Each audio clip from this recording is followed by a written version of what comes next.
ஆண்டவர் நம்ம எல்லாரையுமே ரொம்ப பிஸியாக ஆண்டவர் வைக்கணும் அப்படின்னு நம்ம ஜெபம் பண்ணணும். எதுக்கு ஜெபம் பண்ணணும் அப்படின்னு சொன்னால், நம்மளை ரொம்ப பிஸியாக ஆண்டவர் வச்சுக்கணும். அது கர்த்தர் ஒருத்தர் மட்டும்தான் ஆண்டவர் அதை செய்ய முடியும், வேற யாரும் செய்ய முடியாது. சில நேரத்தில் நம்ம ரொம்ப வெறுமையாக இருப்போம், பிரயோஜனம் இல்லாதவர்களாக இருப்போம், என்ன செய்யணும்னே தெரியாது, நமக்கு முன்னாடி பெரிய டார்கெட் நமக்கு இருக்காது. எல்லாரும் ரொம்ப பிஸியாக இருக்கும்போது நமக்கு ரொம்ப கஷ்டமாக இருக்கும். என்னமோ நம்ம ஒன்றும் இல்லாமல் இருக்கிறோமோ அப்படின்னு எல்லாம் தோணும். ஆனால் நான் நம்புகிறேன், நம்ம ஆராதிக்கிற ஆண்டவர் நம்மளை என்ன பண்ணுகிறவர் அப்படின்னு சொன்னால், கர்த்தர் நம்மை இந்த சமுதாயத்தில் ரொம்ப பிஸியாக ஆண்டவர் வச்சிருக்கிறவர். அதை ஆண்டவர் ரொம்ப விரும்புகிறார். அதனால் ஒவ்வொரு ஆண்டவருடைய பிள்ளைகளும் இதற்காக கண்டிப்பாக நம்ம ஜெபம் பண்ணணும். நம்மளை ஆண்டவர் பிஸியாக வைக்கணும், நம்முடைய பிள்ளைகளை ஆண்டவர் பிஸியாக வைக்கணும். எல்லாரும் எப்போ ரொம்ப சுகமாய் வாழ்வார்கள், எப்போ ஒரு மனுஷன் தவறுகளுக்கு எப்போ ஒரு மனுஷன் மீட்டுக்கொள்ளப்படுவான்னா, யார் ஒரு மனுஷன் ரொம்ப பிஸியான ஷெட்யூலில் ரொம்ப டைட்டாக இருக்கிறாங்களோ அவங்க என்ன பண்ணுவாங்கன்னா, தங்களுடைய பரிசுத்தத்தை ரொம்ப அதிகமாக காத்துக்கொள்ள முடியும். இந்த சும்மா இருக்கிறாங்க பாருங்களேன், சும்மா இருக்கிறவங்க, வேலை இல்லாமல் இருக்கிறவங்க, மறைஞ்சு இருக்கிறவங்க, இந்த மாதிரி இருக்கிறவங்க தான் ரொம்ப எதில் விழுவாங்க அப்படின்னு சொன்னால், பாவத்திலையும் விழுவாங்க, அதே நேரத்தில் ஸ்ட்ரெஸ் ஆவாங்க, மன அழுத்தத்துக்குள்ளே போவாங்க, அவர்களை குறித்து இன்ஃபீரியர் எல்லாம் வரும். ஒரு மனுஷனுடைய வாழ்க்கையில் இந்த பிஸியாக மட்டும் இல்லை அப்படின்னு சொன்னால், கண்டிப்பாக அந்த மனுஷனை பிசாசு எப்படியாவது அவனுக்குள்ளே கொண்டு வரணும்னு பார்த்துட்டே இருப்பான்.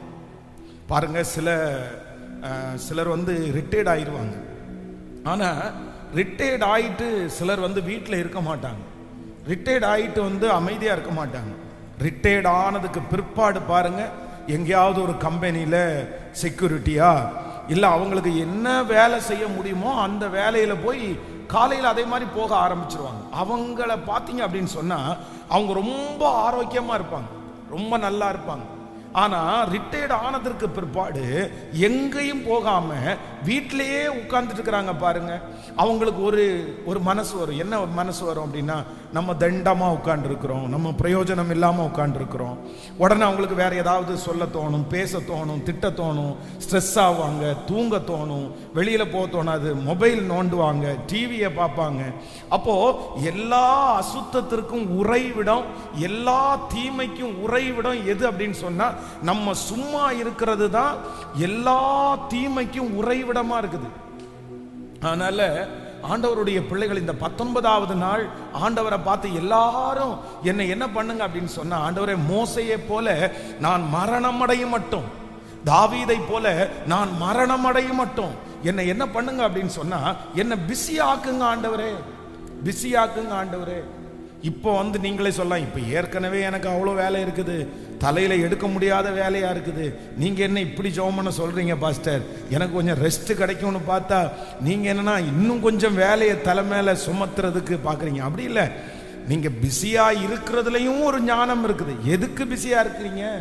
சிலர் பாருங்க, 1 மணி நேரம் செய்ய வேண்டிய வேலையை 9 மணி நேரம் செய்வாங்க. அப்படி ஒரு கிருபை சிலருக்கு. சிலர் பாருங்க, ஒரு 3 மணி நேரம் செய்ய வேண்டிய வேலையை 1.5 மணி நேரத்தில் செஞ்சு முடிச்சுட்டு போயிட்டே இருப்பாங்க. இது ஒரு விஷயம். அப்போ நாள் முழுக்க நான் பிஸியா இருக்கிறேன், நான் பிஸியா இருக்கிறேன், ஐயோ எனக்கு நேரமே இல்லை, எனக்கு வேலையே இல்லைன்னு இப்படி சொல்லிட்டு திரிகிற கூட்டமா மாறக்கூடாது. நீங்க பிஸியா இருக்கிறதுனுடைய காரணம் என்ன? நீங்க எதுல பிஸியா இருக்கிறீங்க? நீங்க பிஸியா இருக்கிறதுல ஏதாவது நன்மை இருக்கா? அதுல என்ன நீங்க பண்ணீங்க? அதுல என்ன நீங்க சம்பாதிச்சீங்க? அதுல என்ன, எத்தனை பேருக்கு நீங்க பிரயோஜனமா மாறுறீங்க? சோ நான் பிஸியா இருக்கிறதுலையும் ரொம்ப கவனமா இருக்கணும். எப்படி கவனமா இருக்கணும்னா, அது சரியான விதத்துல நான் அந்த மாதிரி பிஸியா இல்லை அப்படின்னா அதனால எந்த பிரயோஜனமுமே இல்லை. அதனால இன்றைக்கு ஜெபம் பண்ணுங்க, ஆண்டவரே என்ன சும்மா இருக்க விடாதீங்க. தாவீதை குறித்து வேதம் சொல்லுகிறது, அவர் ரொம்ப பிஸியான ஒரு ஆள் தான் தாவீது ஒன்றும் சும்மா இருக்கிற ஆள் கிடையாது. ஆனா அவருடைய லைஃப்லயே சும்மா இருக்கிறது என்ன அப்படின்னு சொன்னா, ஒரே ஒரு டைம் தான். ஒரு 15 நாள்னு வச்சுங்களேன், ஒரு 20 நாள்னு வச்சுங்களேன். ராஜாக்கள் யுத்தத்திற்கு புறப்படும் காலம் வரும்போது தாவீது தன்னுடைய படை ஆட்களை எல்லாம் அனுப்பிட்டு அவன் தன்னுடைய வீட்டில் இருந்துட்டான். சும்மா எந்த வேலையும் இல்லாம அமைதியா இருந்துட்டான். அந்த சும்மா இருந்ததனுடைய விளைவு அவனை எங்கெல்லாம் கொண்டு போகுது பாருங்க. சும்மா இருந்தது விளைவு மொட்டை மாடிக்கு போயிடுச்சு. மொட்டை மாடிக்கு போன உடனே தேவையில்லாத பார்க்க வச்சுது. தேவையில்லாத பார்த்த உடனே அதை அனுபவிக்க தோணுச்சு. அனுபவிக்க தோணுன உடனே அதை கல்யாணம் பண்ணலான்னு தோணுச்சு. அதை கல்யாணம் பண்ணலான்னு தோணுன உடனே அதுக்கு தடையா இருக்கிறவங்கள கொல்லலான்னு தோணுச்சு. அவங்கள கொன்னதுக்கு அப்புறம் ரத்த பலிக்குள்ள ஆளாகி இப்படியே அவனுடைய வாழ்க்கையில இந்த சும்மா இருந்ததனுடைய விளைவு பாருங்க.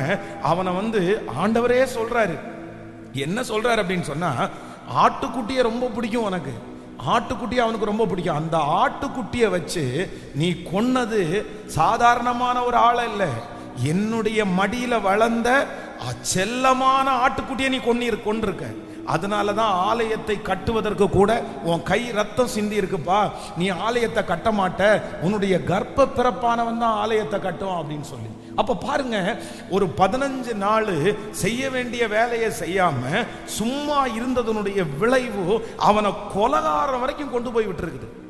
அப்போ நம்ம ரொம்ப ஜெபம் பண்ணணும். இந்த வாலிப தம்பிகள் தங்கச்சிகள் எல்லாருமே எப்ப பாவத்தை ஜெயிக்க முடியும் தெரியுமா? எப்ப அடிமைத்தனத்திலிருந்து வெளியே வர முடியும் தெரியுமா? யார் ஒருவர் ரொம்ப பிஸியா தன்னை வச்சுக்கிறாங்களோ அவங்க தான் அடிமைத்தனத்திலிருந்து வெளியே வர முடியும். அதனால கர்த்தரே அதற்கான ஏதுக்களை கொண்டு வருவார், அதற்கான வழிகளை கொண்டு வருவார். நீங்க நீதிமொழிகள்ல குணசாலியான ஸ்திரீ, அந்த குணசாலியான ஸ்திரீயை குறித்து பைபிள் சொல்லும் போது அந்த இடத்துல என்ன சொல்லுதுன்னா, அந்த ஸ்திரீயை குறித்து அவ சோம்பேறி அல்ல, அந்த ஸ்திரீ சும்மா இருக்கிறவர்கள் அல்ல. அந்த ஸ்திரீயை குறித்து ஆண்டவர் சொல்லும் போது அவள் கப்பல்ல அவ கப்பலை போல் இருக்கிறாள், அவள் அதிகாலையிலே இருட்டோடே எழும்புகிறாள். இந்த மாதிரி அந்த நீதிமொழிகளோட வாசிச்சிங்க அப்படின்னு சொன்னா, ஒரு பெண்ணா ஆண்டவர் எவ்வளவு பிஸியா இருக்கணும்னு சொல்றாருன்னு அங்க சொல்லப்பட்டிருக்குது. அதனால ஏதாவது ஒரு விதத்துல நம்ம ஒரு நாள்ல கொஞ்ச நேரம் ரெஸ்ட் எடுக்கிறது தவறல்ல. ஆனா ஆண்டவரே, இன்றைக்கு இந்த 19வது நாள் நான் ஜெபிக்கிறேன், என்னை எப்படியாவது என்ன பண்ணுங்க அப்படின்னு சொன்னா, என்னை பிஸி ஆக்குங்க. நான் என்ன ஆகணும்னா, நான் பிஸி ஆகணும். என்னுடைய வீட்டை விட்டு நான் வெளியே போகிற மாதிரி ஒரு சூழ்நிலைய, இல்லைன்னா நான் ரொம்ப ஆக்டிவா இருக்கிறது மாதிரி ஒரு சூழ்நிலைய என்னை எப்படியாவது நீர் தட்டி எழுப்பி என்னை உற்சாகப்படுத்தி, எனக்கு முன்பாக இருக்கிற இந்த சவால்களை, எனக்கு முன்னாடி இருக்கிற இந்த வேலையை நான் ரொம்ப துரிதமாய் செய்வதற்கு, மனசார செய்வதற்கு கர்த்தர் எனக்கு பலன் தாருன்னு கேளுங்க.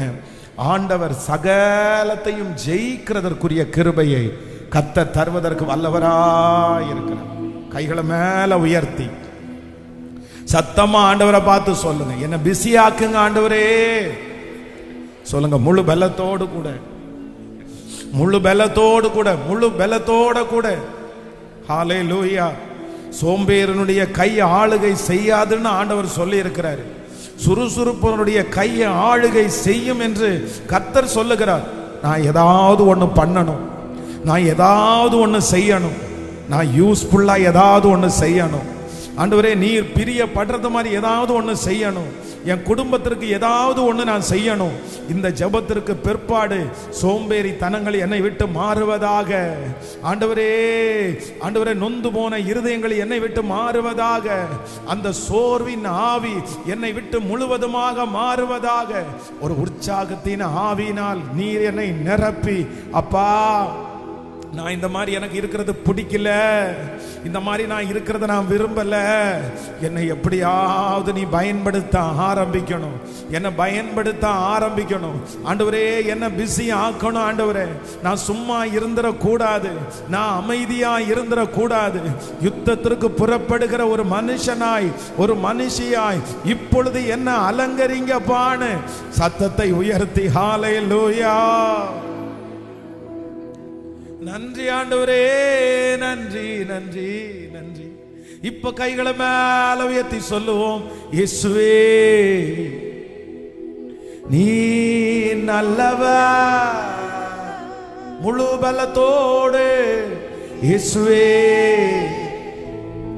நீ நல்லவர். உடைக்கப்பட்ட நேரங்களில் துணையாக நின்று எனக்கு நல்லவரா, ரொம்ப நல்லவராய் இருப்பவரே. சொல்லோ, எனக்கு நல்லவராய், எனக்கு நல்லவராய், ரொம்ப நல்லவராய் இருப்பவரே. இப்ப கைகளை உயர்த்தி எப்படி நான் நன்றி உமக்கு, எப்படி நான் நன்றி உமக்கு சொல்லுவே. செய்த நன்மைகள் ஏராளமே. சொல்லோ, எப்படி நான் நன்றி உமக்கு சொல்லுவே. செய்த நன்மைகள் ஏராளமே. ரட்சிப்பின் பாத்திரத்தை எடுத்து கொண்டும் பாதத்தில் ஓயாமல் முத்தம் செய்வே. சொல்லோ, ரட்சிப்பின் பாத்திரத்தை எடுத்து கொண்டும் பாதத்தில் ஓயாமல் முத்தம் செய்வேன். கைகளை மேல இயேசுவே, இயேசுவே ஆமப்பா, முழு பலத்தோ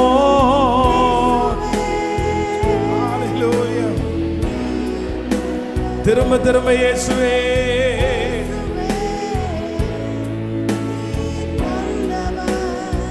ஹalleluya. நீ நல்லவர். ஆராதனை ஆராதனை ஆராதனை.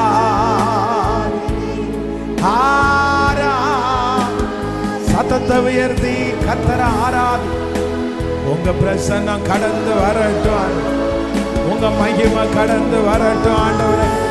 உங்க கிருபையினால் அலங்கரிப்பு. அன்பரீசுராஜன் ஹalleluya.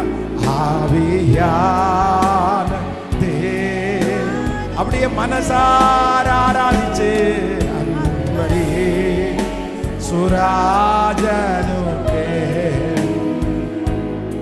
ஆவியான தேவன் உகந்த தூய பலியாய் உமக்குகந்த தூய பலியாய் இந்த உடலை ஒப்பு கொடுத்தே. உமக்குகந்த தூய பலியாய் இந்த உடலை ஒப்பு கொடுத்தே. ஆட்கொண்டு என்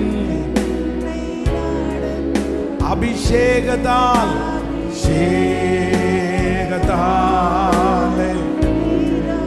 ஆட்கொண்டு ஆட்கொண்டு என்னை நடத்தும் அபிஷேகத்தாலே. இப்ப கைகளை உயர்த்தி சொல்லுவோம். ஆராதனை இயேசுவே. நன்றி அப்பா.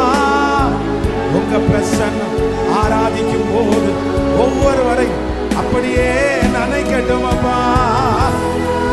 ஆராதனை ஆராதனை சொல்ல சொல்ல ஆண்டவருடைய கிருபை. ஹalleluya.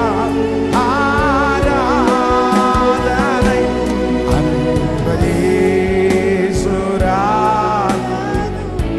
ஆவியான தேவனுக்கு. ஹalleluya. அன்பரீசுராஜனுக்கு அன்பரீசுராஜனுக்கு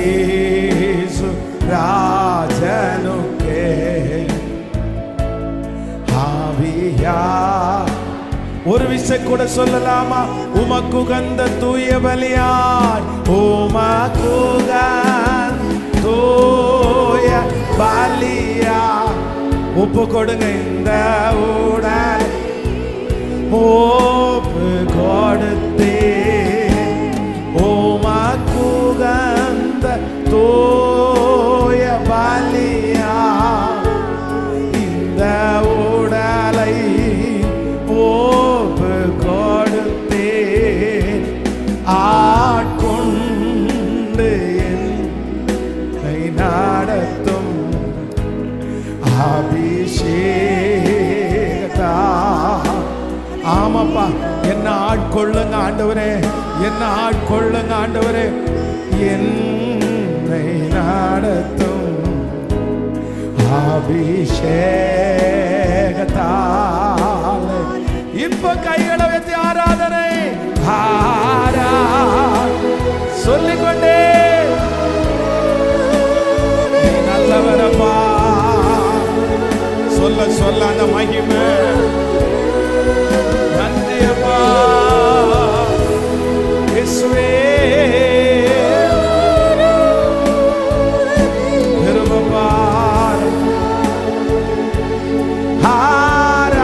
ஆராதனை அன்பரீசுரா. ஹalleluya. தேவனு அன்பரீசுராஜனுக்கே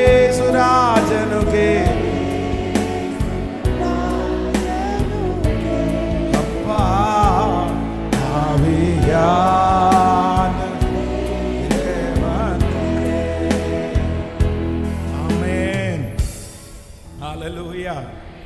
ஆண்டவரே, என்னை பிஸி ஆக்குங்க, என்னுடைய பிள்ளைய பிஸி ஆக்குங்க. என்னுடைய குடும்பத்தில் இருக்கிறவங்க எல்லாரும் ஒரு பெரிய பொறுப்பிற்காக ஓடணும், ஒரு பெரிய ஆசீர்வாதத்திற்காக ஓடணும். எல்லாரும் அப்படியே அவங்களுடைய வேலையில் ரொம்ப அவைலபிளாக இருக்கணும். மாசத்துக்கு ஒரு டைம், இல்லைன்னா வாரத்திற்கு ஒரு டைம், இல்லைன்னா 6 மாதத்திற்கு ஒரு டைம் எல்லாரும் கூடி சந்தோஷப்பட்டு அந்த மாதிரி நம்ம களி கூறலாம். அந்த மாதிரி களி கூறலாம். நம்முடைய குடும்பத்தில் இருக்கிறவங்களோட சேர்ந்து டெய்லி இரவா சாயந்தரமா அந்த மாதிரி ஒரு நாள் களி கூறலாம். ஆனா நம்ம எப்படி மட்டும் இருந்துடக்கூடாது அப்படின்னு சொன்னா, சும்மா மட்டும் இருந்துடவே கூடாது.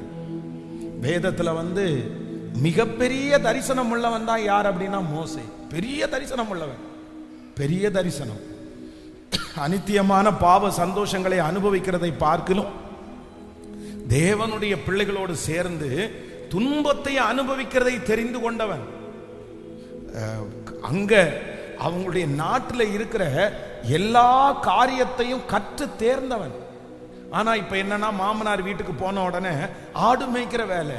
இந்த ஆடு மேய்க்கிற வேலை என்ன அப்படின்னா, அது ஒரு பெரிய வேலை எல்லாம் கிடையாது. அது காப்பாற்றக்கூடிய வேலை தான். கொண்டு போய் ஆடுகளை ஒரு இடத்துல புல் இருக்கிற இடத்துல விட்டுட்டு அதுக்கப்புறம் எப்படிதான் இருக்கணும்? ஆடு பாட்டுக்கு மேய்ஞ்சிட்டு இருக்கும், இவங்க பாட்டுக்கு சும்மா ஒரு இடத்துல உட்கார்ந்து. இப்போ சும்மா உட்கார்ந்து உட்கார்ந்து உட்கார்ந்து உட்கார்ந்து கிட்டத்தட்ட 40 வருஷமா எந்த காரியத்தையும் செய்யாம இப்ப ஆண்டவர் கூப்பிடுறாரு.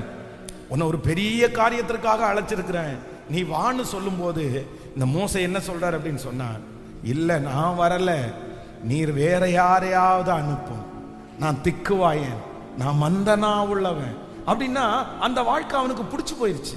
அந்த வாழ்க்கை அவனுக்கு செட் ஆயிருச்சு. அதுல அவன் அடாப்ட் ஆயிட்டான், அந்த சூழ்நிலைக்கு அதை அடாப்ட் ஆயிட்டான். நீங்களும் பாருங்க, ரொம்ப ஆக்டிவா ரொம்ப இதோட இருக்க வேண்டிய ஒரு ஆள் இந்த மாதிரி ஏதாவது நீங்க ஒரு இடத்துல போய் இப்படி உட்கார்ந்துட்டீங்கன்னு வச்சுங்களேன், அதுல நீங்க அப்படியே செட் ஆயிருவீங்க. அதுக்கப்புறம் உங்களுக்கு தரிசனம் உங்களுக்குள்ள இருக்காது, அதுக்கப்புறம் உங்களுக்கு லட்சியம் உங்களுக்குள்ள இருக்காது. எல்லாம் உங்களை விட்டு போய் அந்த இடத்திலிருந்து உங்களை எழும்ப பண்ணவே முடியாது. அது உங்களுக்கு பிடிச்சிடும், அது உங்களுக்கு ஈஸியாயிரும், அதுதான் உங்க வாழ்க்கையா மாறிடும். அப்படியே நீங்க அதுல சேர்ந்துருவீங்க. அதற்கு மாறாக இன்றைக்கு யாரோ ஒருத்தரிடத்துல ஆண்டவர் ரொம்ப தெளிவா பேசுறாரு. உங்க பிள்ளைகளா இருக்கலாம், நீங்களா இருக்கலாம், எப்போ எப்படி இருக்கணும் அப்படின்னு சொன்னா, ரொம்ப பிஸியா. நான் இந்த பலிபீடத்திலிருந்து உங்களை ஆசீர்வதிக்கிறேன். தாவீத கர்த்தர் அப்படி பெரிய பொறுப்பை கர்த்தர் கொடுத்து அவனை கர்த்தர் பிஸியா கர்த்தர் மாற்றினார். அதே போல உங்களையும் என்னையும் கர்த்தர் அப்படி மாற்றுவாராக. பெரிய பெரிய பொறுப்புகளை ஆண்டவர் கொடுத்து நம்மை ஓட பண்ணுவாராக, ஓட பண்ணுவாராக. ஹல்லேலூயா. எனக்கு டைமே இல்லை, இப்ப டைமே இல்லை. என்னை நம்பி ஆயிரக்கணக்கான பேர் இருக்கிறாங்க, என்னை நம்பி நூற்றுக்கணக்கான பேர் ஆண்டவர் தந்திருக்கிறாரு. என் பொறுப்பு பெரிய பொறுப்பு, என் மேல ஆண்டவர் வச்சிருக்கிறது பெரிய காரியத்தை வச்சிருக்கிறாரு. அதனால நான் சும்மா இருக்கக்கூடாது, நான் அமைதியா இருக்க முடியாது. எனக்கு ஒவ்வொரு டைமும் வேல்யூபிளான டைம். இந்த நேரம் எனக்கு முக்கியமான நேரம், இந்த நேரத்தில் நான் இப்படி இருக்கக்கூடாது என்கிற ஒரு பெரிய உணர்வையும் ஒரு பெரிய அபிஷேகத்தையும் கர்த்தர் உங்களுக்கு கிருபையாய் கர்த்தர் தருவாராக. நிச்சயமா இந்த காரியம் நடக்கும். நீங்க சும்மா இருக்கிற நீங்க இனி கர்த்தருக்காக சிலம்பம் பண்ண ஆரம்பிப்பீர்கள், சிலம்பம் பண்ண ஆரம்பிப்பீர்கள். அடுப்படியில கிடக்கிற கொஞ்சம் பேர கர்த்தர் பொன் சிறகுகளாய் கர்த்தர் மாற்ற போகிறார். ஒன்றுக்கும் பிரயோஜனம் இல்லாமல் இருக்கிற நிறைய பேரை கர்த்தர் எடுத்து கொண்டு வந்து கர்த்தர் அலங்கரித்து நிறைய பேருக்கு கர்த்தர் சாட்சிகளாய் மாற்ற போகிறார். ஹல்லேலூயா. கர்த்தர் ஒரு பொறுப்பை உங்கள் தலையின் மேல கர்த்தர் தருவாராக, தருவாராக. பெரிய பொறுப்பை கர்த்தர் தருவாராக. உங்களுடைய உச்சம் தலை முதல் உள்ளங்கால் வரை இருக்கிற சோர்வுகளை மாற்றி, பலவீனங்களை மாற்றி, ஆமேன், படுக்கையில கிடக்கிற உங்களை கர்த்தர் தட்டி எழுப்பி, இல்ல இனி இனி ரொம்ப பிஸியா ஓடக்கூடிய கிருபையை ஹல்லேலூயா கர்த்தர் தருகிறதற்கு நல்லவராய் இருக்கிறார். எத்தனை பேர் ஜெபம் பண்ண போறோம்? என்ன பண்ணுங்க ஆண்டவரே? சத்தமா சொல்லுங்க, எல்லாரும் சொல்லுங்களேன். எனக்கு மட்டும் இல்லை, என் வீட்டில் இருக்கிற எல்லாரும் எப்படி இருக்கணும்?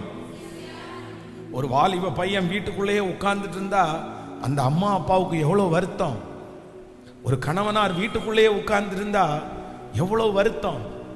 ஒரு மனைவி வீட்டுக்குள்ளேயே உட்கார்ந்துட்டு இருந்தா, எதுவுமே பண்ணாம உட்கார்ந்து இருந்தா அந்த குடும்பம் எப்படி ஆசீர்வதிக்கப்படும்? எப்படி ஆசீர்வதிக்கப்படும்? சும்மா இருந்தா எப்படி அந்த குடும்பம் ஆசீர்வதிக்கப்படும்? ஆசீர்வதிக்கப்படாது. அது ஆண்டவர் விரும்பல. நான் ஜெபம் பண்றேன், ஜெபம் பண்றேன், நான் பைபிள் வாசிக்கிறேன், என்னது இது பேச்சு?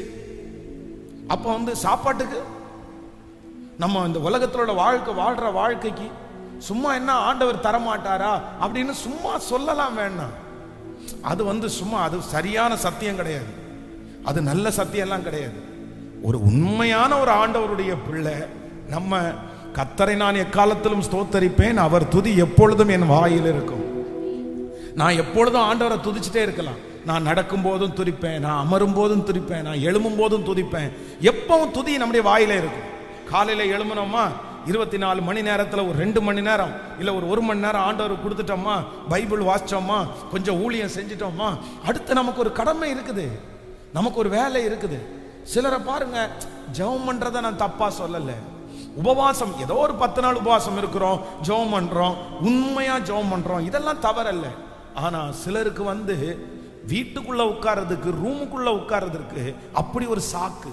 நான் சொல்றேன், இது பிசாசுனுடைய மிகப்பெரிய வஞ்சகம், மிகப்பெரிய வஞ்சகம். உங்களை வெளியே விடாம பிசாசு கட்டி போட்டிருக்கிறான், கட்டி போட்டிருக்கிறான். சிலர் என்ன நினைச்சிட்டு இருக்காங்கன்னே தெரியல. அப்படின்னா நான் பெரிய இடத்துல இருந்தேன், இப்ப எப்படி தாழ்ந்து நான் போறது, எப்படி இருக்க முடியுதுன்னே தெரியல அவங்களால. வீட்டுல 10 வருஷமா நான் வேலைக்கே போறதில்ல, ஆனா ஆண்டவர் என்ன நடத்துறாரு அப்படின்னு சொன்னா எப்படி ஒத்துக்க முடியும்? புரியுதா நான் உங்களுக்கு சொல்றது? 10 வருஷமா நான் வேலைக்கு போகல, ஆனா ஆண்டவர் என்ன நடத்துறாரு. எப்படி ஆண்டவர் உங்களை நடத்துறாரு? எப்படி உங்களை ஆண்டவர் நடத்துறாரு? நீங்க எப்படி ஆண்டவர் நடத்துறாரு? ஆண்டவர் எல்லாருக்குமே தான் சோறு போடுறாரு. திமிங்கலத்துக்கு சோறு போடுறாரு, சின்ன மீனுக்கு சோறு போடுறாரு, எல்லாத்துக்கும் ஆண்டவர் சோறு போடுறாரு. ஆமென். திமிங்கலத்துக்கும் ஆண்டவர் தான் சோறு போடுறாரு, கடல்ல இருக்கிற மச்சத்துக்கும் ஆண்டவர் தான் சோறு போடுறாரு. ஆண்டவர் உணவை நமக்கு தந்துறாரு. ஆனா உங்க வாழ்க்கை, நீங்க என்ன செய்யறீங்க, என்ன செஞ்சீங்க, என்ன பண்ணீங்க அப்படின்னு கேட்டா, வெறும் சாப்பாட்டுக்கு மட்டும் இருந்தா போதுமா? அது மட்டும் போதுமா? அது கொடுத்த உடனே கர்த்தர் அவ்வளவுதான் எல்லாத்தையும் கொடுத்துட்டாரா? இல்ல. அந்த 10 வருஷத்தை வீணடிச்சிட்டீங்க. அந்த 10 வருஷத்துல எத்தனை சாதனை, அந்த 10 இயர்ஸ்ல எத்தனை வேலை, எத்தனை சம்பாத்தியம், எத்தனை ஊழியம் எல்லாத்தையும் தொலைச்சு போட்டு ஆண்டவர் என்ன உட்கார சொன்னாரு அப்படின்னு சொன்னா என்ன அர்த்தம்? அதனால இன்றைக்கு யாரோ ஒருத்தரிடத்துல ஆண்டவர் ரொம்ப தெளிவா பேசுறாரு. நீங்க எப்படி இதை புரிஞ்சுக்கிறீங்கன்னு தெரியல. நீங்க எதுக்கு ஜெபம் பண்ணணும்னா, ஆண்டவரே நான் இந்த ஜெபம் முடிச்சிட்டு போகும்போது நான் என்ன ஆயிரணும் அப்படின்னா, நான் ரொம்ப பிஸியா மாறிடணும். அதுவும் தேவையான பிஸியாய், கர்த்தர் நடத்துகிற பிஸியாய். ஹல்லேலூயா. உங்களை நிறைய பேர் தேடுகிற அளவிற்கு கர்த்தர் உங்களை வைப்பாராக. நீங்க நிறைய பேருக்கு அவைலபிளா இருக்கவே கூடாது. ஆமென். ஒரு தேவனுடைய பிள்ளை வளர்றாங்கன்றதுக்கு அர்த்தம் என்ன அப்படின்னு சொன்னா, நீங்க எப்ப கூப்பிட்டாலும் அவைலபிளா இருந்தா அது ரவுடின்னு அர்த்தம். எப்ப கூப்பிட்டாலும் அவைலபிளா இருக்கிறது யாரு சொல்லுங்க? சிலருக்கு எப்ப வாட்ஸ்அப்ல கூப்பிட்டாலும் அவைலபிள், சிலருக்கு எப்ப போன்ல கூப்பிட்டாலும் 24 hours அவைலபிள். ஆடா, இது எப்படி? அப்ப உங்களுக்குன்னு ஒரு வேலையே இல்லையா? எப்ப பார்த்தாலும் நான் ஐ ஆம் ஃப்ரீ, எப்ப வேணாலும் என்ன கூப்பிடலாம். 24. நீங்க அப்படி சொல்றது சந்தோஷம் தான், அந்த மாதிரி இருக்கிறது சந்தோஷம் தான். ஆனா உங்களுக்கு என்ன, நீங்க அவைலபிள் இல்லைன்றது ஒரு நாள் வரணும். அந்த நாளுக்காக நீங்க ஜெபம் பண்ணணும். உங்களை தேடுற ஒரு நாள் வரணும். உங்கள்கிட்ட பேசுறதுக்கு ஆசைப்படுற ஒரு நாள் வரணும். உங்களை பிடிக்கிறதுக்காக அவங்க சிரமப்படுற ஒரு நாள் வரணும். நீங்க ஃப்ரீயான ஆள் இல்லைன்னு தெரிகிற ஒரு நாள் வரணும். நீங்க ரொம்ப பிஸியானவங்கன்னு சொல்ற நாள் வரணும். அவருக்கு நிறைய வேலை இருக்குன்னு சொல்ற ஒரு நாள் வரணும். அவருக்கு 100 பேருக்கு அவர் அதிகாரின்னு சொல்ற ஒரு நாள் வரணும். அந்த நாளுக்காக நீங்க ஜெபம் பண்ணுங்க. நம்ம ஜெபிக்கிற ஜெபத்தை கர்த்தர் கேட்பாரு. நான் நம்புறேன். இது தீர்க்க தரிசனமான வார்த்தை. ஆடுகளை மேய்த்து கொண்டிருக்கிற ஒருத்தனை கர்த்தர் அரசனா மாற்றுவார். ஆனால் மீன் பிடிச்சு கொண்டிருக்கிற ஒருத்தனை மனுஷங்களை பிடிக்கிறவராய் மாற்றுவார். ஆனால் ஓ ஹல்லேலூயா, கரங்களை தட்டி இப்போ என் மகன் மேல ஒரு வல்லமை இறங்கட்டும். மூத்த பிள்ளை மேல இறங்கட்டும். இளைய பிள்ளை மேல இறங்கட்டும். அவனை நீங்க பிஸி ஆக்கணும். அந்த பிள்ளைய பிஸி ஆக்கணும். தட்டி கொடுங்க. அந்த முழங்கால் பலப்படட்டும், அந்த சிந்த பலப்படட்டும். ஆண்டவரே, அந்த எண்ணங்கள் பலப்படட்டும். அந்த கால்கள் இப்போ எழும்பி நிக்கட்டும். ஒரு சேனையாய் நிக்கட்டும். சத்தமா ஆண்டவரே, இப்போ ஒரு பொறுப்பை கொடுங்கப்பா, ஒரு பதவியை கொடுங்கப்பா, ஒரு வேலையை கொடுங்கப்பா, ஒரு பிசினஸ் கொடுங்கப்பா. ஆண்டவரே, ஒரு அரசாங்கத்தை கொடுங்கப்பா. Thank you Jesus. Hallelujah. இது ஒரு நாள் நீங்க ஜெபிக்கக்கூடிய ஜெபம் அல்ல. ஆண்டவர் உங்களை போதும் ஆண்டவரே அப்படின்னு சொல்ற அளவுக்கு நீங்க என்னவா இருக்கணும்? கேட்கல? இது எத்தனை பிரச்சனையை சரி பண்ணும் தெரியுமா? சும்மா இருந்தா சண்டையை இழுத்து விடுவோம். சும்மா இருந்தா 4 பேருக்கு போன் பேச தோணும். சும்மா இருந்தா எதையாச்சும் ஒன்ன கோல் சொல்ல தோணும். சும்மா இருந்தா கூப்பிட்டே தான் இருப்பாங்க. எங்க வேணாலும் கூப்பிட்டே இருப்பாங்க. அது என்னது? அது ஆண்டவருடைய நடத்துதல் அல்ல. அது வேதத்தின்படி சரியா அல்ல. நான் சொல்றேன், கடைசியில யார் உங்க கூட நிப்பா? நீங்க ஓடி உழைச்சவங்க எல்லாம் உங்க வருவாங்கன்னு நினைக்கிறீங்களா? நீங்க கூப்பிட்ட உடனே போய் நின்னீங்களே, அவங்க எல்லாம் வருவாங்கன்னு நினைச்சீங்களா? நீங்க 12 மணிக்கு கூப்பிட்ட உடனே போய் நின்னீங்களே, அவங்க வருவாங்கன்னு நினைச்சீங்களா?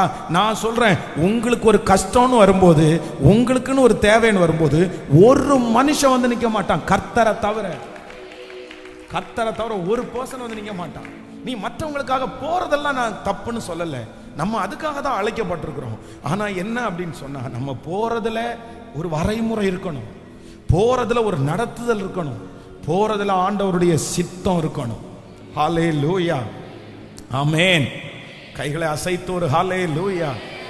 அப்போஸ்தலனாகிய பவுல் வேதம் சொல்கிறது, எல்லா அப்போஸ்தலரை காட்டிலும் பெரிய அப்போஸ்தலர், எல்லா அப்போஸ்தலரை காட்டிலும் அதிகமான நிருபத்தை எழுதினது யார் அப்படின்னா அப்போஸ்தலனாகிய பவுல். ஏன்? இப்போ ஃபர்ஸ்ட் ஒரு டைம் ஆண்டவர் சந்திக்கிறாரு. சவுலேன்னு சந்திச்சு, முள்ளில் உதைக்கிறது உனக்கு கடினமாம். உடனே அவர் கேட்கிறார், கர்த்தாவே நீர் யார் அப்படின்னு கேட்கிறாரு. அடுத்த வார்த்தை கேட்கிறாரு, நான் என்ன செய்ய சித்தமா இருக்கிறேன். உடனே ஆண்டவர் சொல்றார், நேர் தெரு என்கிற தெருவுக்கு போ, அங்க அனனியா என்கிற ஒருத்தனுக்கு நான் கட்டளை இட்டு இருக்கிறேன், அவன் உனக்கு என்ன செய்யணும்னு சொல்லுவான் அப்படின்னு சொன்ன உடனே இந்த அனனியா வராரு. அனனியா வந்து ஜெபம் பண்ண உடனே குருடா இருந்த கண்ணு சரியாயிருது. நீங்க அடுத்த வசனத்தை பாசிங்க. ஃபர்ஸ்ட் தொடங்கும் போதே என்ன தொடங்கும்னா, எங்க இருக்கிறார் அவர் அப்படின்னு கேட்டா, அவன் ஜெபம் பண்ணி கொண்டிருக்கிறான். அவ்வளவுதான். அந்த ஊருக்கு போயிட்டாரா, ரட்சிக்கப்பட்டாச்சா, ஜெபம் பண்ணியாச்சா, அடுத்து உடனே அங்க அடுத்த 2 நாள்ல மேரல நின்னாச்சு. ஏசப்பா பத்தி பிரசங்கம் பண்ண ஆரம்பிச்சாச்சு. அவ்வளவுதான். கொஞ்ச நாள் அங்க இருந்தோன்னா அடுத்த ஊர் அடுத்த ஊர் அடுத்த ஊர், அவ்வளவுதான். ஊழியம் தொடர்ந்துருச்சு. அதனாலதான் வேதத்திலே அதிகமான நிருபத்தை எழுதின மனுஷனா ஆண்டவர் மாத்தினார். அதிக திருச்சபைகளை கட்டின அப்போஸ்தலனா மாத்தினார். அவ்வளவு பிஸியான மேன். உடனே அந்த சும்மா இருக்கிறதுக்கெல்லாம் வேலையே கிடையாது, தூங்கிட்டே இருக்கிறதுக்கு வேலையே கிடையாது, அமைதியா வாயை பார்த்து வேலையே கிடையாது. நான் யார் அப்படின்னு சொன்னா பிஸி மேன். ஹல்லேலூயா. நீங்க நல்லா கவனிச்சுங்க. நீங்க சும்மா இருந்தீங்கன்னா யார் வேணாலும் உங்களை கூப்பிடுவாங்க. யார் வேணாலும் உங்களை கூப்பிடுவாங்க. ஆனா நீங்க கூப்பிட்டா வரமாட்டீங்கன்ற அளவுக்கு நீங்க அவைலபிள் ஆயிட்டீங்க அப்படின்னா உங்களை யாருமே, சத்தமா சொல்லுங்க, இப்ப நீங்க நீங்களே டிசைட் பண்ணுங்க. நான் என்ன சொல்றேன் அப்படின்னா, யாருமே உங்களை கூப்பிடுறதுக்கு பயப்படணும். உங்கள்கிட்ட பேசுறதுக்கு டைம் கேட்டு பேசணும். உங்களை டக்குன்னு அவங்க கூப்பிட கூடாது. பேசலாமா அப்படின்னு கேட்கணும். என்ன தலையாட்டுறீங்க? நிறைய பேருக்கு தலையை ஆட மாட்டேங்குது. ஹலோ, இது உங்களுக்கு எட்டாத உயரமா இருக்கா? இது உங்களுக்கு உள்ள புரியலையா? நான் எத்தனை வருஷமா ஜெபம் பண்ணிருக்கேன் தெரியுமா? இதுக்கு எழுதி வச்சு ஜெபம் பண்ணிருக்கிறேன். என்ன பிஸியாக்குங்க ஆண்டவரேன்னு ஜெபம் பண்ணிருக்கிறேன். பிஸியாக்குங்க. எப்போ? கிட்டத்தட்ட ஒரு 20 வருஷத்துக்கு முன்னாடி நான் 21 நாள் உபவாச ஜெபம் ஆரம்பிச்சேன். அப்பல இருந்து ஜெபம் பண்ணிட்டு இருக்கிறேன். என்ன பிஸியாக்குங்க. இன்னைக்கு இந்த பலிபீடத்தில் நிற்கும் போது கர்த்தர் அந்த ஜெபத்தை கேட்டா அப்படின்னு நான் இருக்கிறேன். ஹல்லேலூயா. அப்போ நான் சொல்றேன், நான் ஜெபிப்பதற்கு அதிகமாய் செய்கிறவர். யாருக்கு தெரியும், இந்த 100 நாள் ஜெபம் முடிஞ்சதுக்கு பிற்பாடு ஒரு பெரிய பொறுப்பை கர்த்தர் உங்க தலை மேல வைப்பார். இந்த 100 நாள் ஜெபம் முடிகிறதுக்குள்ள ஒரு அரசாட்சியில கர்த்தர் உங்களை உட்காருவார். உங்களுக்கு ஒரு நெருக்கமான ஒரு ஷெட்யூல ஆண்டவர் தருவார். நீங்க ஓடுவீங்க, உங்க பிள்ளைங்க ஓடுவாங்க, பிஸியா ஓடுவாங்க. ஏதோ ஒரு தகப்பன், ஏதோ ஒரு தாய் இன்றைக்கு வருத்தத்தோட, என் பிள்ளைய நினைச்சுதான் பாஸ்டர் நான் கவலைப்படுறேன், அவனை எப்படியாவது ஆண்டவர் ஓட பண்ணணும், எப்படியாவது அவன் பிஸி ஆகணும், அவன் சும்மா இருக்கான், எனக்கு கஷ்டமா இருக்குது, வேலையே இல்லாம இருக்கான், எப்ப யார் கூப்பிட்டாலும் போயிடுறான் அப்படின்னு அங்கலாய்க்கிற வருத்தத்தோட வந்திருக்கிற ஒவ்வொரு தாய்க்கும் தகப்பனுக்கும் ஒரு நற்செய்தியை கர்த்தர் தருகிறார். அந்த பிள்ளை பிஸி ஆகிறது மாதிரி கர்த்தர் ஒரு அற்புதத்தை செய்வாராக. அந்த பிள்ளையை கர்த்தர் ஆக்டிவ் ஆக்குவாராக. அந்த பிள்ளையினுடைய தலையின் மேல ஒரு பொறுப்பு வைக்கப்படுவதாக. கைகளை மேல உயர்த்தி சத்தமா இயேசுவை பார்த்து, தகப்பனே முழு பலத்தோடு கிருபாண்டவரே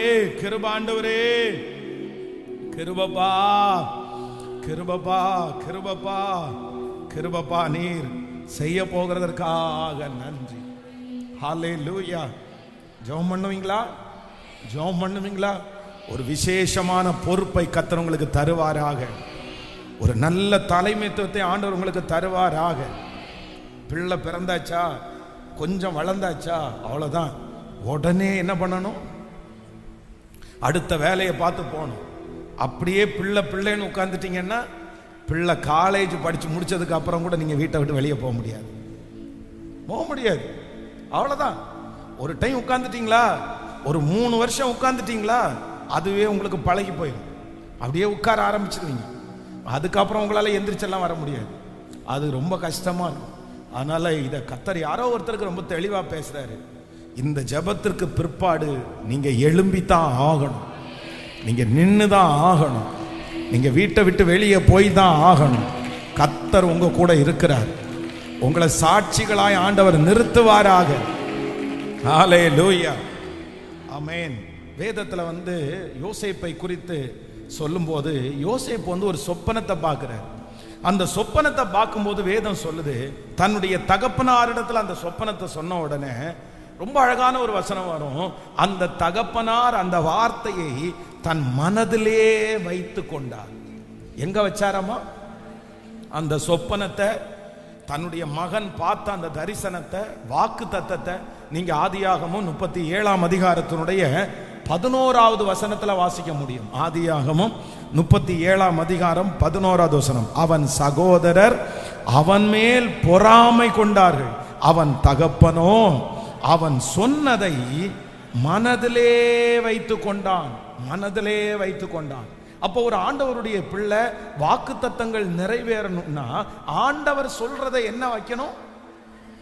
எங்க வைக்கணும்? மனசுல வைக்கணும்.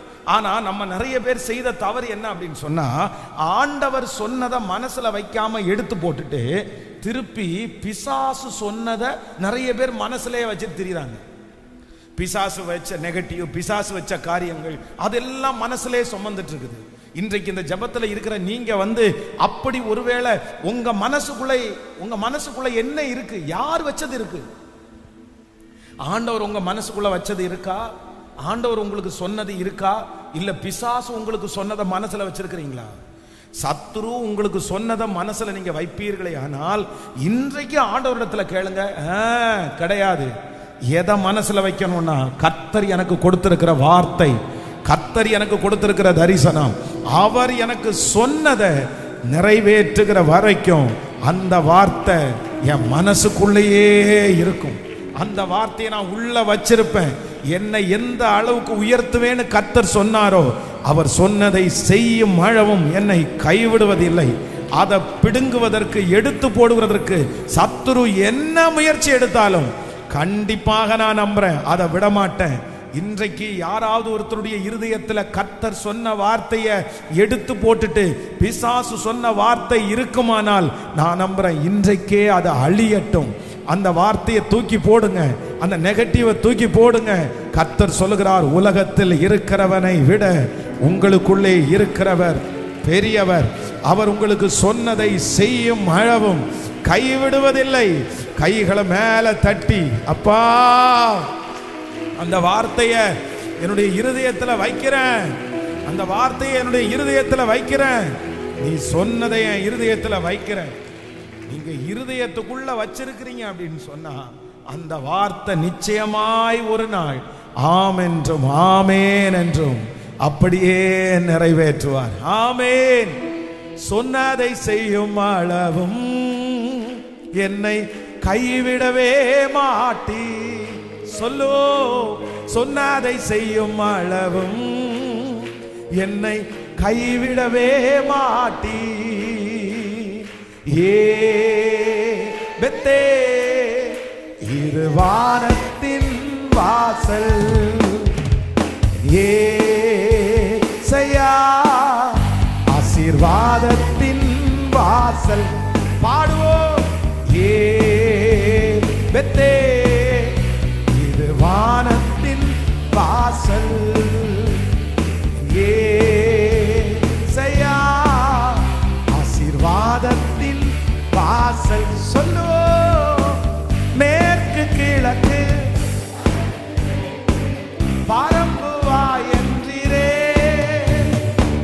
பூமியின் துளைப்போ சந்ததி பெருகும் என்று வாக்குரைத்தீரே.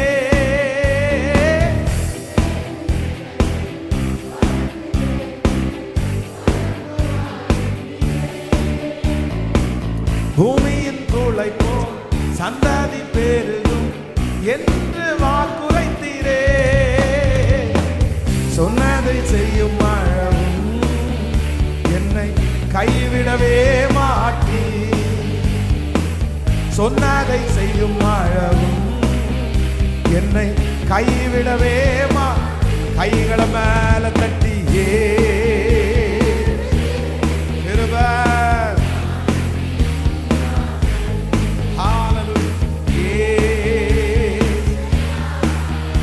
ஆசீர்வாதம் ஹல்லேலூயா.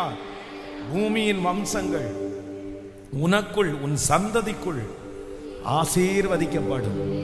ஹல்லேலூயா. கர்த்தர் சொன்ன ஒரு வார்த்தை. சென்னையில் தன்னுடைய நண்பர்களோடு சேர்ந்து ஒரு பெரிய பிரச்சனையில் மாட்டி ஜெயிலில் இருந்த ஒரு வாலிப தம்பி, அந்த ஜெயிலில் கிடைக்கிற அந்த கொஞ்ச நேரத்தில் முழங்கால் படிட்டு ஜெபம் பண்ணும்போது ஒரே ஒரு வார்த்தை அவருக்குள்ள வந்துச்சாமா, நான் மோசையோடு இருந்தது போல உன்னோடும் இருப்பேன், நான் உன்னை விட்டு விலகுவதும் இல்லை, உன்னை கைவிடுவதும் இல்லை. இந்த ஒரே ஒரு வார்த்தை அவருக்கு ஜெயிலில் ஜெபம் பண்ணிட்டு இருக்கும்போது வந்துச்சாமா. அந்த வார்த்தையை நம்ப ஆரம்பிச்சார். ஜோஷுவா மாதிரி நான் ஒரு பெரிய தேவ மனுஷனா மாற போறேன்னு சொல்லி இருதயத்தில் அந்த வார்த்தையை திரும்ப திரும்ப வைத்து சூழ்நிலை எதையுமே பார்க்கல. ஆனா இன்றைக்கு பார்த்தீங்கன்னா ஒரு 30 வருஷம் கடந்த சில மாதங்களுக்கு முன்பாக அவருடைய திருச்சபையில் அழைக்கப்பட்டிருந்தேன். அங்க போனேன். அவர் அந்த சாட்சியை சொன்னாரு. பாஸ்டர், அந்த ஒரே ஒரு வார்த்தை என்னை இவ்வளவு தூரம் என்னை கொண்டு வந்து வச்சிருக்கு அப்படின்னு சொன்னார். ஆயிரக்கணக்கான ஜனங்கள் அவருடைய திருச்சபைக்கு வர்றாங்க. அந்த ஒரு வார்த்தை என்னெல்லாமோ வந்துச்சு. ஆனா அந்த வார்த்தையை மட்டும் நான் மனசுல இருந்து எடுத்து போடவே இல்லை. அந்த வார்த்தையை ஸ்ட்ராங்கா என்னுடைய இருதயத்துக்குள்ள வச்சேன். ஆண்டவருடைய பிள்ளையே, ஆண்டவர் இந்த நாளில் இல்லைன்னா இந்த 100 டேஸுக்குள்ள ஒரு வார்த்தையை உங்க இருதயத்துக்குள்ள வைப்பார். ஒரு வார்த்தை உங்களுடைய வார்த்தையா வரும். அது உங்களுடைய வாக்குத்தத்தமா இருக்கும். என்ன நடந்தாலும் அந்த வார்த்தையை மட்டும் நீங்க எடுத்து போடாதீங்க. அந்த வார்த்தை இருதயத்தில் இருக்கட்டும். அந்த வார்த்தை நிச்சயமாய் நிறைவேறும். என்ன சூழ்நிலை வந்தாலும் அந்த வார்த்தை நிறைவேறும். அவர் சொன்னதை செய்யும் அளவும் இல்ல. உங்க மனசுக்குள்ள இருக்கிற அந்த வார்த்தை அது கர்த்தர் கொடுத்த வார்த்தை. அது கர்த்தர் கொடுத்த வார்த்தை. தாவீதிற்கு அவர் கட்டளை இடுவாரானால், அவர் சொல்லுவாரானால் அந்த வார்த்தை அப்படியே நிறைவேறும். ஆமென். ஒரு விசை கூட அந்த சரணத்தை எல்லாரும் சேர்ந்து பாடி, பூமியின் வம்சங்கள் எனக்குள் என் சந்ததிக்குள் ஆசீர்வதிக்கப்படும் என்று ஆசீர்வாதமான வாய்க்காலாய் ஆண்டவர் என்னை மாற்ற போகிறார். எல்லாருடைய கரங்களையும் தட்டி ஆமென்.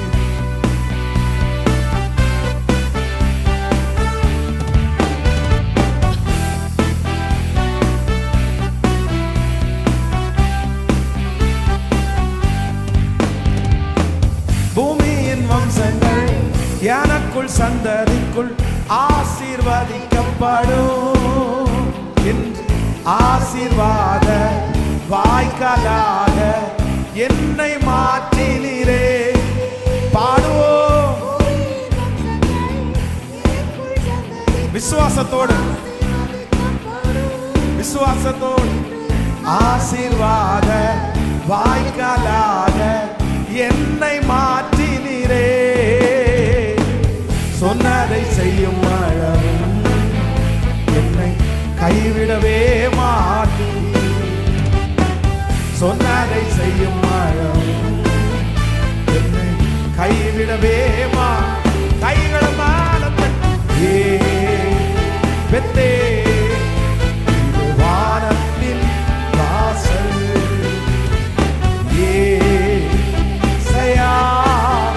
ஆசீர்வாதத்தின் விசுவாசத்தோடு வானத்தின் வாசல்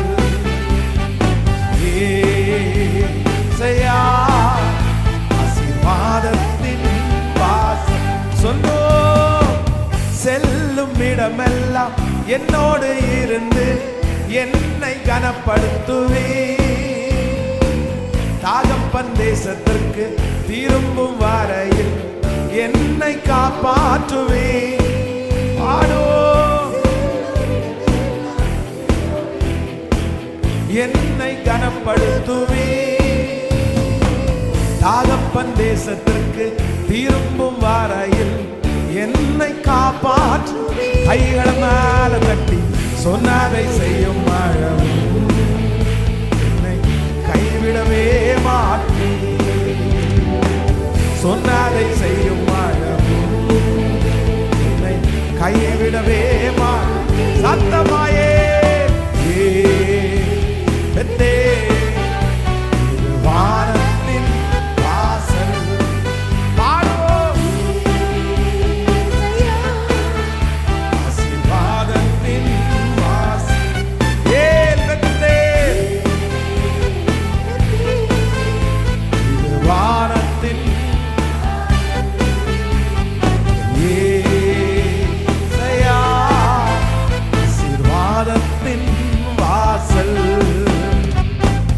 சாய்க்கும் கல் நீரையா, மூளை கல் நீரையா, தலை சாய்க்கும் கல் நீரையா, மூளை கல். கடைசியாக சொல்லுவோம், கிருபை கிருபை கிருபை. அப்பா உங்க மகிமை கடந்து வரட்டும். ஆசீர்வாதத்தின் வாசல். ஹல்லேலூயா, ஆமென். சங்கீதம் 30வது சங்கீதத்தினுடைய 11வது வசனத்தை நம்ம வாசிக்க போகிறோம். இன்று ஆண்டவர் நமக்கு கொடுக்கிற ஒரு நல்ல வாக்குத்தத்த வசனம். 30வது சங்கீதத்திலே 11வது வசனத்தை சேர்ந்து வாசிக்க போகிறோம். என் புலம்பலை ஆனந்த களிப்பாக மாற பண்ணினி, என் மகிமை அமர்ந்திராமல் உம்மை கீர்த்தனம் பண்ணும்படியாக நீர் என் இரட்டை களைந்து போட்டு மகிழ்ச்சி என்னும் கட்டினால் என்னை இடை கட்டினீர். கர்த்தருடைய பிள்ளைகளே, இன்றைக்கு ஆண்டவர் நமக்கு கொடுக்கிற ஒரு நல்ல வாக்கு தத்தம், என் புலம்பலை ஆனந்த களிப்பாய் மாற பண்ணினீர். நமக்கு ஒரு ஆண்டவர் இருக்கிறார், நம்மை நேசிக்கிற ஒரு ஆண்டவர் இருக்கிறார். இந்த 19 நாட்களும் அவரை நோக்கி நம்ம ஜெபிச்சுட்டே இருக்கிறோம். ஆண்டவர் வாக்கு தத்தத்தை கொடுத்துட்டே இருக்கிறாரு. இன்றைக்கு ஆண்டவர் தெளிவா கர்த்தர் வாக்கு கொடுக்கிறாரு, உன் புலம்பலை நான் ஆனந்த களிப்பாய் மாற பண்ணுவேன். இந்த சத்தத்தை கேட்கிற யாரு ஒருவேளை புலம்பிட்டே இருக்கலாம். நீங்க உங்க பிள்ளைய குறித்து நீங்க புலம்பலாம், உங்களுடைய கடன் பிரச்சனையை குறித்து நீங்க புலம்பலாம். யாராவது ஒருத்தரை பார்க்கும்போது உடனே அந்த காரியத்தை தான் உங்களுக்கு ஞாபகம் வரலாம். ஏன் சொன்னேன்னு உங்களுக்கு தெரியாது, எதுக்கு அவங்கள்ட்ட ஷேர் பண்ணீங்கன்னு கூட தெரியாது. ஆனா உங்களுடைய இருதயத்திற்குள்ள முழுக்க முழுக்க அந்த விஷயம்தான் இருக்குது. அதனால எங்க போனாலும், ஒரு கல்யாண வீட்டுக்கு போனா, இல்லைன்னா ஒரு சொந்தக்காரங்களை பார்த்தா, யாரை பார்த்தாலும் அந்த ஒரு காரியத்தை நீங்க சொல்லாம இருக்கவே மாட்டீங்க. என் பையன் இந்த மாதிரி இருக்கிறான், என் பொண்ணு இந்த மாதிரி இருக்கிறா, இந்த மாதிரி ஒரு ஜெபம் பண்ணுங்க, இந்த காரியத்திற்காக ஜெபம் பண்ணுங்க. யாரை பார்த்தாலும் நீங்க தூங்கும் போது உங்களுக்கு அந்த புலம்பல் வந்து கொண்டே இருக்கலாம். உங்க மனசுக்குள்ள 24 மணி நேரமும் அந்த காரியத்தை குறித்து நீங்க புலம்பிட்டே இருக்கலாம். ஆனா ஆண்டவர் இன்று கிருபையாய் கர்த்தர் வாக்கு கொடுக்கிறார், உன் புலம்பலை நான் ஆனந்த களிப்பாய் மாற பண்ணுவேன். நீங்கள் புலம்புகிறது இல்லை, இனி கர்த்தர் புலம்ப விடமாட்டார். எந்த காரியத்தை குறித்து புலம்பிக் கொண்டிருக்கிறீர்களோ அந்த காரியத்திற்கு ஒரு அற்புதம் நடக்கும். கர்த்தர் ஒரு அதிசயத்தை செய்வார். அன்னாளுடைய புலம்பலை கேட்டு சமாதானத்தோடே போ. நீ இஸ்ரவேலின் தேவனாகிய கர்த்தரிடத்தில் புலம்பின அந்த காரியத்தை, சொன்ன அந்த காரியத்தை கர்த்தர் நிறைவேற்றினார் என்று வாக்கு கொடுத்த அந்த வார்த்தை உங்களுக்கு நேராய் வருகிறது. ஹல்லேலூயா. இந்த புலம்பல் சீக்கிரமாய் மாற போகிறது. இந்த புலம்பல் வேதம் சொல்லுகிறது களிப்பாய் மாற போகிறது. இப்பொழுது நீங்கள் புலம்புகிறீர்கள், ஆனா கர்த்தர் வாக்கு கொடுக்கிறார், இந்த 100 days ஜெபம் முடிகிறதுக்கு முன்னாடி அந்த புலம்பல் உங்களுக்கு களிப்பாய் மாற போகிறது. இனி உங்களுடைய சத்துருக்களையும் தேடி நீங்கள் காண்பதில்லை. உங்க சரீரத்தை குறித்து இனி நீங்க புலம்ப வேண்டிய அந்த சூழ்நிலையை கர்த்தர் வைக்க மாட்டாரு. இனி அந்த பிள்ளைய குறித்து நீங்க புலம்ப போறது இல்ல, அந்த கடனை குறித்து இனி நீங்க புலம்ப போறது இல்ல. அந்த காரியத்தை நினைக்கும் போதே கர்த்தர் வாக்கு கொடுக்கிறார், நான் உன்னை சந்தோஷத்தால நிறைய பண்ணுவேன். ஹல்லேலூயா. பாஸ்டர், இந்த வார்த்தை எனக்குள்ள வார்த்தை தான் பாஸ்டர். எங்க போனாலும், எந்த ஜெபத்திற்கு போனாலும், யாரு ஜெபம் பண்றேன்னு சொன்னாலும் உடனே உங்க வாயிலிருந்து அந்த ஒரே ஒரு ஜெப குறிப்பு, இத்தனை பேரிடத்துல சொல்லியாச்சே இனி சொல்ல வேண்டாம் அப்படின்னு நினைச்சா கூட யாராவது ஒருத்தர் கொஞ்சம் இரக்கமா பேசினா உடனே அந்த புலம்பல் உங்களுக்கு வந்துருது. அது சம்பந்தமே இல்லாம அந்த காரியத்தை நீங்க சொல்லிட்டே இருக்கிறீங்க. இதுக்கு பேரு தான் புலம்பல். நிறைய புலம்பல்கள் உங்களுக்குள்ளே இருக்கலாம். சிலர் பாருங்க, இரவு நேரங்களில் அப்படியே படுத்துட்டே இருதயத்துக்குள்ள புலம்பிடுவாங்க, என் ஆத்துமாவே என் ஆத்துமாவே ஏன் இப்படி இருக்கிற, என் பிள்ளை எதுக்கு இப்படி இருக்குது, என் வாழ்க்கை எப்படி இப்படி இருக்குது. சிலர் சமைச்சிட்டே இருப்பாங்க, ஆனா வாயில அப்படியே புலம்பிட்டே இருப்பாங்க. சார் என்ன, சிலர் அடிக்கடி பாருங்க அந்த பிச்சு அப்படி சொல்லிட்டே இருப்பாங்க. என்ன இது ஒரு புலம்பல். இந்த மாதிரி நிறைய புலம்பல்கள் உங்க இருதயத்துக்குள்ள வரலாம். நீங்க நினைக்கலாம், ஒரு நாளாவது யாரையாவது ஒருத்தரை பார்க்கும்போது சந்தோஷத்தோட நான் பேச மாட்டேனா, இதை பேசாம வேற ஏதாவது ஒண்ணு பேச மாட்டேனா, ஒரு சந்தோஷமான விஷயத்த பேச மாட்டேனா. நான் நம்புறேன் இந்த ஜெபத்திற்கு பிற்பாடு ஒன்று நடக்க போகிறது. நீங்க உங்க வாயிலிருந்து அந்த புலம்பல் மாறுகிறத காண போகிறீர்கள், காண போகிறீர்கள். உங்களை அறியாமலே கர்த்தர் அந்த அற்புதத்தை உங்களுக்கு செய்வார். உங்க குடும்பத்தில் கர்த்தர் செய்வார்.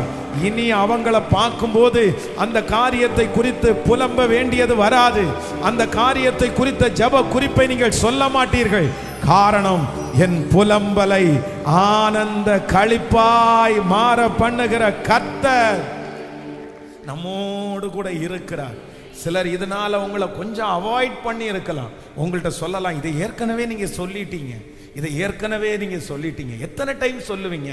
போன டைம் பார்க்கும்போது இதைத்தானே சொன்னீங்க, போன டைம் பார்க்கும்போது எனக்கு இதைத்தான் நீங்க விவரிச்சு சொன்னீங்க, இந்த டைம் எனக்கு தேவையில்லை, எனக்கு தெரியும். நீங்க அந்த இடத்துல மனசு நொந்து போய் வரலாம். ஐயோ ஏற்கனவே சொல்லிட்டேனா, அப்ப எல்லாரிடத்துலயும் நான் சொல்றது மாதிரி வந்துருச்சா, அப்படியெல்லாம் சிலர் யோசிக்கலாம். இப்படி நான் புலம்புறது மாதிரி ஆயிருச்சே, இப்படி நான் புலம்பிக் கொண்டே இருக்கிறது மாதிரி என் வாழ்க்கை அமைஞ்சிருச்சே. ஆனா கர்த்தர் வாக்கு கொடுக்கிறாரு, இல்ல, சீக்கிரத்திலே என் புலம்பலை ஆனந்த களிப்பாய். ஹல்லேலூயா.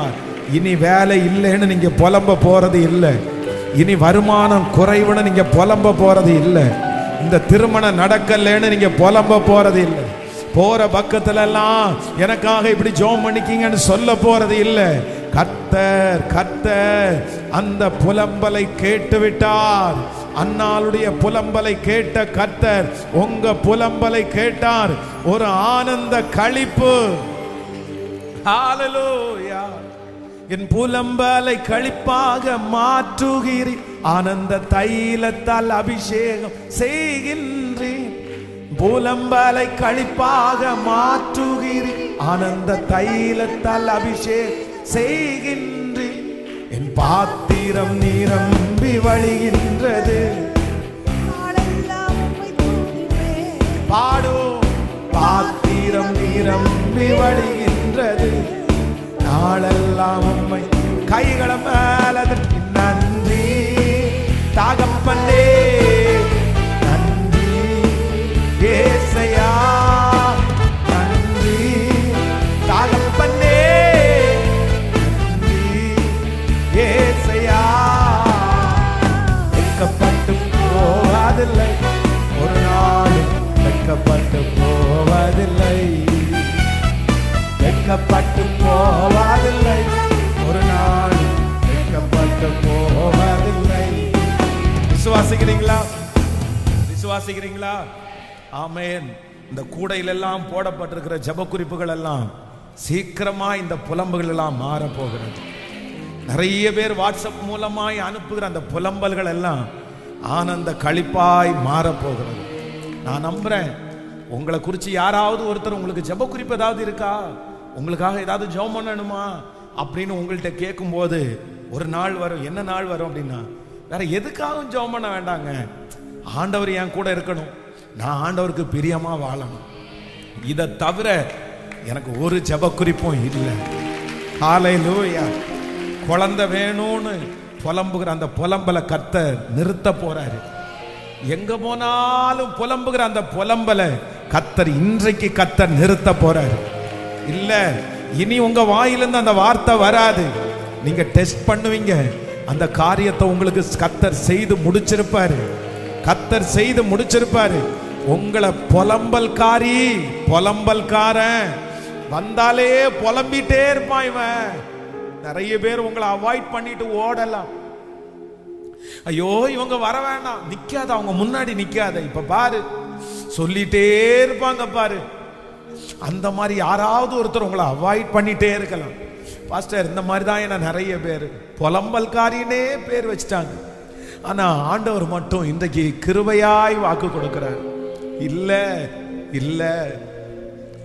இன்றைக்கு நீங்க புலம்பிட்டு இருக்கிற நீங்க மகிழ்கிற ஒரு நாள் வரும். உன் புலம்பலை, உங்கள் புலம்பலை ஆனந்த களிப்பாய், ஆனந்த களிப்பாய். ஹல்லேலூயா, ஆமென். இப்ப பாட போறோம். என் புலம்பலை ஆனந்த களிப்பாய் மாறி என் தலையை எண்ணெயினால் அபிஷேகம் பண்ணுகிறவர். கரங்களை தட்டி பாடி ஹல்லேலூயா,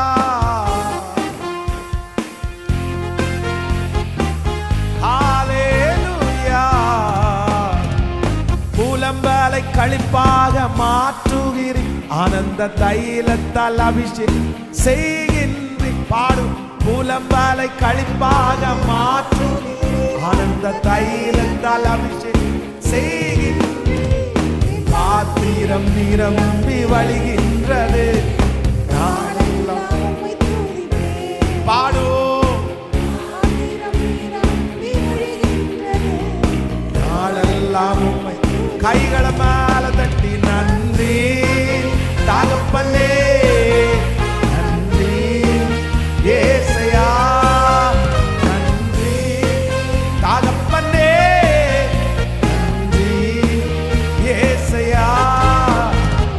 வெட்கப்பட்டு போவதில்லை ஒரு நாளும், வெட்கப்பட்டு போ சொல்லுங்க, வெட்கப்பட்டு போவதில்லை, வெட்கப்பட்டு போவதில்லை.